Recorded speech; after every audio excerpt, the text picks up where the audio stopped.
You are watching Fact India News. Karnataka के दौरे पर जाएंगे केंद्रीय गृह मंत्री अमित शाह। हुबली, धारवाड़ और बेलगावी में आयोजित कार्यक्रमों में लेंगे हिस्सा। पार्टी के रोड शो में भी होंगे शामिल। कर्नाटक में करीब आ चुके हैं विधानसभा चुनाव। बीबीसी डॉक्यूमेंट्री को लेकर आज भी विश्वविद्यालय में मच सकता है हंगामा। दिल्ली और देश के दूसरे राज्यों में कई छात्र संगठन इंडिया द मोदी क्वेश्चन की कर रहे हैं स्क्रीनिंग की तैयारी। छत्तीसगढ़ की राजधानी रायपुर में आज से शुरू होगा 3 दिवसीय राज्य स्तरीय युवा महोत्सव। छत्तीसगढ़ संस्कृति की दिखेगी झलक। भारतीय जुमला पार्टी, ये हमने पूरे देश भर में एक चार्जशीट के तौर पर कुछ का साथ खुद का विकास, सबको सबके साथ विश्वासघात। सरकार की सरपरस्ती में 5,35,000 करोड़ बैंक फ्रॉड हुए हैं। आजादी से लेकर 2014 तक देश पे कर्ज था 55 लाख करोड़ और मात्र पिछले 8 साल में भाजपा के शासन पे देश में ये कर्ज बढ़कर हो गया 155 लाख करोड़। चीन, लद्दाख से लेकर अरुणाचल प्रदेश तक भारत की सीमाओं में ना सिर्फ 2000 स्क्वायर किलोमीटर घुसा हुआ है, बल्कि स्थायी सैन्य इंफ्रास्ट्रक्चर के साथ साथ पूरी रिहायशी कॉलोनियां बना चुका है और बना रहा है। यह भारतीय राष्ट्रीय कांग्रेस का आधिकारिक बयान है। भुखमरी के हालात ये हैं, पाकिस्तान, नेपाल, बांग्लादेश को पछाड़ते हुए भारत भुखमरी के कुल 116 देशों की गिनती में 101 नंबर पे खड़ा है। कि जो कुछ भी है, सबसे पहली बात, डॉक्यूमेंट्री को रोका क्यों गया है? लोकतंत्र है ना, आजादी है ना, देखने दीजिए, लोगों को फैसला कर लेने दीजिए। पर ये सरकार पूरी तरह से डरी हुई है। अखिल भारतीय कांग्रेस कमेटी की प्रवक्ता अलका लांबा ने देश में बढ़ती महंगाई को लेकर बुधवार को केंद्र की भाजपा सरकार पर आरोप लगाया कि भाजपा सरकार विश्व के सबसे युवा देश के युवाओं को रोजगार के अवसर नहीं दे पा रही है और देश के प्रत्येक परिवार को महंगाई की आंख में झोंक दिया है। आइए देखते हैं और क्या कुछ अलका लांबा ने अपनी प्रेस वार्ता में कहा। फैक्ट इंडिया न्यूज के लिए फुरकान अंसारी की रिपोर्ट। देखिए, मैं आपको फिर कहूं, पार्टी में एक लोकतंत्र है। मैं आज यहाँ पर बैठकर आधिकारिक रूप से एक प्रेस वार्ता कर रही हूँ और मैं प्रवक्ता आधिकारिक रूप से हूँ। मेरा एक स्टेटमेंट या हमारे जितने प्रवक्ता गए हैं आधिकारिक है। इस प्रेस वार्ता के बाद अलका लांबा बाहर जाकर निजी तौर पर क्या स्टेटमेंट देती है, वो पार्टी का स्टेटमेंट नहीं हो सकता। लोकतंत्र, आपका विचार, मेरा विचार, राय हमारी जब बंद कमरों में होती है तो 2 लोगों की राय कुछ होती है, 8 की कुछ होती है, तो सर्वसहमति से 8 लोगों की राय को आगे लिया जाता है। आपने जिनका नाम लिया है उनकी अपनी एक राय है डॉक्यूमेंट्री को लेकर, लेकिन हम कश्मीरी पंडितों पर एक मूवी बनी, पूरा राजनीतिकरण उसका किया गया। आज क्या हमें डॉक्यूमेंट्री या ऐसी फिल्मों के देश मोहताज है? नहीं, देश अपनी आंखों से जमीन पर हकीकत जो है वो देख रहा है, जान रहा है। भारत जोड़ो यात्रा, आप जो डॉक्यूमेंट्री की बात कर रहे हैं या जो फिल्म आई थी कश्मीरी पंडितों पर, हम लोग खुद मिले हैं उनसे, सड़क पर है, जमीन पर है, चल रहे हैं, देख रहे हैं। तो मुझे लगता है कि जो कुछ भी है, सबसे पहली बात, डॉक्यूमेंट्री को रोका क्यों गया है? लोकतंत्र है ना, आजादी है ना, देखने दीजिए, लोगों को फैसला कर लेने दीजिए। पर ये सरकार पूरी तरह से डरी हुई है, क्योंकि ये सरकार एक के बाद एक बेनकाब हो रही है। महंगाई इस पूरी यात्रा में सबसे बड़ा मुद्दा बनकर उभरा है। महंगाई में लोगों ने याद किया कि 2014 में कांग्रेस की सरकार में जिस एलपीजी गैस सिलेंडर के दाम 410 हुआ करते थे, वो आज 1050 या 1150 तक पहुंच चुके हैं। जो पेट्रोल कांग्रेस के शासनकाल में 70 रुपए था, वो 100 रुपए पार कर गया। जो डीजल 55 रुपए कांग्रेस शासनकाल में था, वो 90 रुपए पार कर गया। जो दाल और कीमतें 60-70 थी, वो 200 रुपए खाने का तेल और ये पहुंच गया है। आटे के ऊपर 5% जीएसटी लगा दिया गया, यानी कि गरीब के मुंह से नवाला खींचने की कोशिश की गई। 5% अस्पताल में इलाज, आईसीयू बेड पे भी 5% जीएसटी लगाकर गरीब से उसका जो है अधिकार छीना गया। 8 साल में पेट्रोलियम प्रोडक्ट से केंद्र की सरकार ने 29 लाख करोड़ लोगों की जेब से सीधे वसूला है। 29 लाख करोड़। अब देश जानना चाहता है कि हर एक की जेब से पेट्रोल, डीजल, इन सब से आपने पेट्रोलियम प्रोडक्ट से 29 लाख करोड़ अगर आपने वसूला, तो वो पैसा आपने किसे दिया? सुनिएगा, आजादी के बाद से मई 2014 तक देश पे कुल कर्ज मात्र 55 लाख करोड़ था। आजादी से लेकर 2014 तक देश पे कर्ज था 55 लाख करोड़ और मात्र पिछले 8 साल में भाजपा के शासन पे देश में ये कर्ज बढ़कर हो गया 155 लाख करोड़। आजादी से लेकर 2014 तक 55 लाख करोड़ और मात्र पिछले 8 साल में मोदी राज में 155 लाख करोड़ पहुंच गया। अब आ जाइए पूंजीपतियों पर। क्या आप कह रहे 29 लाख करोड़ हमसे वसूला कहां गया? सुनिएगा। महामारी की विभीषिका में 84 करोड़ लोगों की आमदनियां घट गई, लेकिन सरकार की मेहरबानी धन्ना सेठों पर रही। उनका 10 लाख करोड़ से अधिक का कर्ज बट्टे खाते में डाल दिया गया। जो बैंकों से पूंजीपतियों ने 10 लाख करोड़ का कर्ज लिया था, उसे वसूलने की बजाय उनको बट्टे खाते माफ कर दिया गया, भूलने को कहा गया, उनसे नहीं लिया जा रहा। मोदी सरकार की सरपरस्ती में 5,35,000 करोड़ बैंक फ्रॉड हुए हैं। कितने? 5,35,000 करोड़ के फ्रॉड हुए और नियोजित रूप से विजय माल्या, नीरव मोदी, मेहुल चोकसी, ऋषि अग्रवाल और बंधु जैसे लोगों को देश से भागने में इसी सरकार ने मदद की और इस सरकार ने वो यहां से गए। अब मैं आ जाती हूं ऑक्सफैम की रिपोर्ट। ऑक्सफैम की रिपोर्ट पढ़ रही हूं, दोबारा आते हैं। देश के 5% अमीर लोगों के पास, देश के मात्र 5% अमीर लोगों के पास 60% से अधिक की संपत्ति है। इस देश की जो कुल संपत्ति है उसका 60% हिस्सा देश के मात्र 5% पूंजीपतियों की टीमें हैं। नीचे के जो 50% गरीब लोग हैं, मजदूर है, किसान है, गरीब 50% लोगों के पास इस देश की कितनी संपत्ति है? मात्र 3%। विडंबना यह है कि इन 50% गरीब लोगों पर जीएसटी लग रहा है। जीएसटी में इनकी हिस्सेदारी कितनी है गरीब लोगों की? 50% गरीब, संपत्ति देश की मात्र इनके पास 3%, जीएसटी कितना दे रहे हैं? लगभग 65% जीएसटी में इस 50% गरीब तबके का है और 10% पूंजीपति अमीर जो है, वो जो 10% पूंजीपति अमीर हैं, उनका इस जीएसटी में कितनी भागीदारी है? 3%। गरीब दे रहा है 65% के करीब और ये पूंजीपति दे रहे हैं जीएसटी 3% के करीब। उनकी हिस्सेदारी देश की संपत्तियों में 5% लोगों के पास 60% हिस्सेदारी संपत्तियों में है और यहां पर 50% गरीब के पास देश की संपत्तियों में 3% की हिस्सेदारी है। ग्लोबल हंगर इंडेक्स, देश विश्व के भुखमरी के आंकड़ों में भारत, ये 8 सालों की चार्जशीट हमारी जो है उसके है कि भुखमरी के हालात ये हैं, पाकिस्तान, नेपाल, बांग्लादेश को पछाड़ते हुए भारत भुखमरी के कुल 116 देशों की गिनती में 101 नंबर पे खड़ा है। 116 का मतलब है जो देश पहले नंबर पर है वहां पर समृद्धि है, वहां कोई भूखा नहीं है। लेकिन जैसे जैसे आप उस ग्राफ में नीचे आते जाएंगे, यानी कि दिखाता है कि वहां पर सबसे ज्यादा गरीबी और भुखमरी है और हम 116 देशों की गिनती में भुखमरी के आंकड़े में 101 नंबर पर खड़े हुए हैं।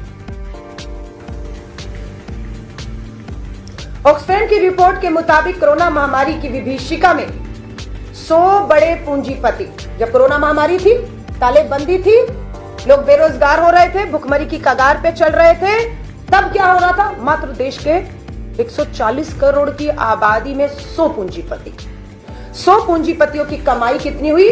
13 लाख करोड़ रुपया। सबके काम धंधे बंद, रोजगार नहीं, बेरोजगार, भुखमरी। लेकिन 100 पूंजीपतियों ने उस कोरोना महामारी के बीच में 13 लाख करोड़ रुपए कमाए और दूसरी तरफ 12 करोड़ मेहनतकश लोग, गरीब मजदूर लोगों ने अपने रोजगार ही खो दिए थे। उस महामारी में 12 करोड़ लोग बेरोजगार हुए। मोदी जी के कई मित्रों की आय मोदी जी के कई मित्रों की आय प्रतिदिन 1000 करोड़ रुपया हो गई। गरीब दिन में 100 रुपया नहीं कमा पाया, लेकिन रिपोर्ट बता रही है कि पूंजीपति मित्र प्रतिदिन 1000 रुपए नहीं 1000 करोड़ रुपए कमा रहे थे। NSO की रिपोर्ट यह भी चौंकाने वाली है। तथ्य है कि हर किसान, क्या था दावा मोदी सरकार का, किसानों की आय दुगनी करेंगे। चार्जशीट हमारी है, तथ्य है। संसद सत्र में सवाल पूछे गए सच्चाई जानने के लिए कि क्या किसानों की आय दुगनी हो गई। जवाब मिलता है लिखित में। हर किसान पर, हर एक किसान पर 74,000 का कर्ज है, यानी कि हर किसान 74,000 के रुपए के कर्ज में है। हर तरफ सरकार किसानों का कर्ज माफ करने की आवाज उठ रही है, लेकिन किसानों का कर्ज माफ कर रही है? नहीं कर रही है। 29 लाख करोड़ पेट्रोल डीजल से कमाया, किसानों का कर्ज माफ किया, आय तो दुगनी नहीं हुई। कर्ज माफ किया, बोझ कम किया? नहीं किया। उल्टा हर एक किसान देश का 74,000 रुपए के कर्ज के नीचे। दूसरी तरफ पार्लियामेंट्री कमेटी ने यह खुलासा किया संसद में खड़े होकर कि 2020 और 21 में बीच कोरोना महामारी में किसानों के कर्ज माफ नहीं हो रहे, आय दुगनी नहीं हो रही, लेकिन वहीं पर पता लगता है कि कॉर्पोरेट टैक्स जो है उसे कम कर दिया गया है। पूंजीपति मित्रों पर दया आ रही है और कर्ज उनका माफ किया गया, पूंजीपति मित्रों का, किसानों का नहीं, उनका। और कितना? 1,84,000 करोड़। कितना? 1,84,000 करोड़ का कर्ज पूंजीपतियों का माफ कर दिया गया। पूरी जिम्मेदारी के साथ संसद में कांग्रेस के सांसदों द्वारा पूछे गए, राहुल गांधी जी, दूसरे सांसदों द्वारा श्रीमती सोनिया गांधी जी, मल्लिकार्जुन खड़गे साहब, ये सब सांसद भी हैं। ये उन्हीं के सवालों के लिखित जवाब सदन के पटल पे दिए गए, जिसे लेकर आज हम इस प्रेस वार्ता के माध्यम से जनता के बीच में जा रहे हैं। चीनी घुसपैठ की बाहें मरोड़ो, हाथ से हाथ जोड़ो। यात्रा जम्मू और कश्मीर में पहुंच चुकी है। लेह लद्दाख हो, अरुणाचल प्रदेश हो, दुश्मन देश चीन लगातार घुसपैठ कर रहा है, हमारे जवानों पर हमले कर रहे हैं। हमारे जवान पूरी हिम्मत और मुस्तैदी के साथ बिना अपनी जान की परवाह किए हुए इन्हें खदेड़ने का काम सरहदों पे कर रहे हैं। हम सलाम करते हैं अपने देश के इन जाबाज सिपाहियों को। पूरी देश उनके पीछे ताकत बनकर खड़ा है, लेकिन सरकार की कूटनीति का यह है, भारत की भूभागीय अखंडता को तोड़ा जा रहा है। चीन लद्दाख से लेकर अरुणाचल प्रदेश तक भारत की सीमाओं में न सिर्फ 2000 स्क्वायर किलोमीटर घुसा हुआ है, बल्कि स्थायी सैन्य इंफ्रास्ट्रक्चर के साथ साथ पूरी रिहायशी कॉलोनियां बना चुका है और बना रहा है। यह भारतीय राष्ट्रीय कांग्रेस का आधिकारिक बयान है, तथ्यों और सबूतों के आधार पर है, जिसे केंद्र की भाजपा सरकार, खासतौर से देश के प्रधानमंत्री जी, पूरी तरह से नजरअंदाज करके इस तरह के बयान देते हैं कि ना कोई घुसा था, ना कोई घुसा हुआ है। सच्चाई ये है कि वो घुसे हुए हैं और वो घुसने की लगातार कोशिश कर रहे हैं। हमारा सेना उन्हें रोकने की पूरी कोशिश कर रही है, लेकिन केंद्र की सरकार इस तरह के बयान देकर देश को, देश की सरहदों को कमजोर कर रही है। सत्ताधीश आंख मूंद कर बैठे हैं। इतना ही नहीं, सरहदों के साथ साथ चीन को व्यापार की हदें भी पार कर गई है। चीन से व्यापार की अगर मैं बात करूं, हमारे छोटे कुटीर लघु उद्योग MSMEs बंद हो रहे हैं। क्यों? क्योंकि आप उन्हें बढ़ावा नहीं दे रहे। आप किसको बढ़ावा दे रहे हैं? आप चीन से आज भी आयात कर रहे हैं। $100 बिलियन हम घाटे में हैं, चीन हमसे आगे है। हम उनको जितना बेच नहीं पा रहे, उतना वो हमसे हमारे देश में अपना सामान बेच रहा है, जिससे हमारे छोटे उद्योगों को मार पड़ रही है। हर साल 2 करोड़ नौकरियों का वायदा था, चार्जशीट है।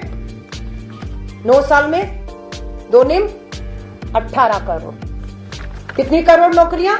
अभी घोषणा की 10 लाख नौकरियां देंगे। 10 लाख नौकरियों में प्रधानमंत्री जी ने अभी कुछ दिन पहले 70,000, 1 लाख भी नहीं, 70,000 नौकरियां कायम खोल रहे हैं।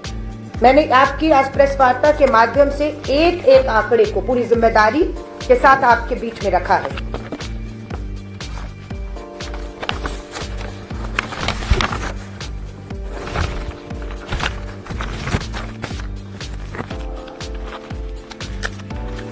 भारतीय जनता पार्टी, भारतीय जुमला पार्टी, ये हमने पूरे देश भर में एक चार्जशीट के तौर पर सबूत और तथ्यों के आधार पर पार्लियामेंट की रिपोर्ट के आधार पर जारी किया है। कुछ का साथ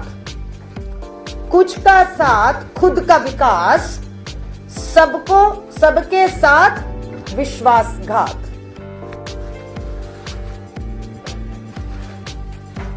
अब इसको अगर हम चार्जशीट को आपके सामने, अब यही हमारी जो हाथ से हाथ जोड़ो 26 जनवरी से देश भर से 2 महीने का अभियान शुरू हो रहा है, उसमें हम इस सरकार के ऊपर इन चीजों को सूट बूट की लूट। 2014 में प्रधानमंत्री बनने के बाद मोदी जी जिसके हवाई जहाज में दिल्ली आए प्रधानमंत्री बनने के लिए शपथ लेने, उस उद्योगपति की दौलत 8 साल में 50 गुना बढ़ गई है। भारत के 10% अमीरों के पास 64% और जबकि 50% गरीब आबादी के पास मात्र 3 से 6% संपत्तियां रह गए हैं। 8 सालों में किसानों का कर्ज नहीं, अरबपति मित्रों का कर्ज माफ हुआ है। खास मित्र बना भारत के 30% बंदरगाह, एयरपोर्ट, बिजली उत्पादन और कोयले की खदानों के मालिक बन गए हैं। वाह वाह, उस देश के उस फकीर खुद को कहने वाले प्रधानमंत्री जी ने अपनी छवि चमकाने के लिए अपने प्रचार प्रसार में 10,000 करोड़ फूंक डाले। 90% गुप्त इलेक्ट्रॉल बॉन्ड, आपको मालूम है ये इलेक्ट्रॉल बॉन्ड का खेल क्या है, को लेकर भाजपा ने की सरकारी हफ्ता वसूली। पार्टी की संपत्ति भाजपा ने कितना कमाया? भाजपा राजनीतिक दल ने 5,000 करोड़ से अधिक की संपत्ति जो है वो कमाया है। किससे? Electral bond. कितना पैसा जा रहा है? कुल अगर राजनीतिक दलों को जो चंदा जाता है, उस कुल चंदे का 90% पैसा मात्र भाजपा को जा रहा है और 5,000 करोड़ भाजपा के खाते में आया है। भाई भतीजा जनता पार्टी ने बनाया परिवारवाद। राजनीतिक घरानों से बने 20 मंत्री, कि परिवारवाद करते हैं, पर इनकी सच्चाई ये है कि 20 मंत्री, 14 MP, 31 MLA, बड़े बड़े नेताओं की, जिसमें राजनाथ सिंह जी कहें या बहुत से और हैं, उनके बेटे और उनके परिवार के लोग हैं। अमित शाह जी का बेटा बना भारतीय क्रिकेट का मालिक। युवाओं को 4 साल अग्निपथ के बाद सिक्योरिटी गार्ड बनने की सलाह है, लेकिन अमित शाह जी का बेटा भारतीय क्रिकेट टीम का मालिक है। बाकी बातें बहुत हैं, लेकिन आपके मुझे उम्मीद है सवाल आएंगे। या आज की सुबह की एक और खबर है जो मैं पढ़ी तो मुझे लगा मैं आपसे इसको उठाऊं। ये सच्चाई है, देश की सरहदों पर मिल रही चुनौतियां, हमारे जवान मुस्तैदी से खड़े हैं, पर सरकार ने India lost access to 26 of 65 petrol points, यानी कि हमारी जो चौकियां थी सरहद पर, 65 चौकियां थी जहां से सरहद की रखवाली हमारा जवान करता था। केंद्र की भाजपा सरकार की विफल नीतियों के कारण 65 में से अब मात्र 26 ही चौकियों पर हमारा हक रह गया है, बाकी पर पूरी तरह से चीन घुसपैठ कर बैठ चुका है। मैं आप सभी पत्रकार साथियों का धन्यवाद करती हूं और एक बार फिर कहूंगी, पूरे देश का धन्यवाद कर रहे हैं भारतीय राष्ट्रीय कांग्रेस की तरफ से, भारतीय राष्ट्रीय कांग्रेस के राष्ट्रीय अध्यक्ष आदरणीय मल्लिकार्जुन खड़गे साहब की ओर से, श्री राहुल गांधी जी की ओर से, कि ये यात्रा 7 सितंबर को कन्याकुमारी से चली थी। आंधी हो, तूफान हो, बारिश हो और अब बर्फबारी के बीच में, कल जब मैं जम्मू से निकली जयपुर के लिए इस प्रेस वार्ता के लिए, पूरी बर्फबारी हो रही थी। 5-5, 6-6 फुट बर्फ जो है वो कश्मीर श्रीनगर में इस समय पड़ रही है। लेकिन यात्रियों ने ठाना है, श्री राहुल गांधी जी की हिम्मत को देखते हुए, कि जो हम लोगों ने प्रण लिया था कि जो तिरंगा हम हाथ में लेकर भारत जोड़ने निकले हैं, वो तिरंगा कन्याकुमारी से जब चला है तो कश्मीर पहुंचेगा ही। और हम धन्यवाद करते हैं एक बार फिर से देश के लोगों का कि उन्होंने खूब हिम्मत दी, खुद ताकत दी, घरों से निकले, किसान निकला, युवा निकला, महिलाएं निकली, मैंने देखा आदिवासी भी निकले, कश्मीरी पंडित, हमारे भाई बहन जिस मुश्किलों का सामना कर रहे हैं, उन्होंने राहुल गांधी जी से मुलाकात की। जम्मू कश्मीर के बाद लेह और लद्दाख, कारगिल से कल लोग आकर जम्मू में राहुल गांधी जी के साथ यात्रा में चले और उन्होंने भी, चाहे वो कश्मीरी पंडित हो, चाहे लेह लद्दाख के लोग, लेह लद्दाख को अपना पूरा एक राज्य देने की मांग कर रहे हो, अपनी खुद की असेंबली की मांग कर रहे हो, लद्दाख लोकसभा के साथ साथ वो लेह और कारगिल में भी अपने लोकसभा का जो है वो प्रतिनिधित्व चाहते हैं, असेंबली चाहते हैं। इन सब मांगों को कन्याकुमारी से वहां तक उठाया जा रहा है और यही हमारा मकसद था यात्रा का कि इन सब की आवाज को ताकत मिले, इनके साथ न्याय हो। और मुझे लगता है कि ये यात्रा ये सब करने में कामयाब रही, हर एक की आवाज बनने में कामयाब रही, उनको ताकत देने में कामयाब रही। लेकिन ये यात्रा यहाँ समाप्त नहीं होती है। हमारे चैनल को सब्सक्राइब करें, वीडियो को लाइक और शेयर करें, बेल आइकन बटन जरूर प्रेस करें ताकि इस तरह की हर खबर आप तक पहुंचती रहे।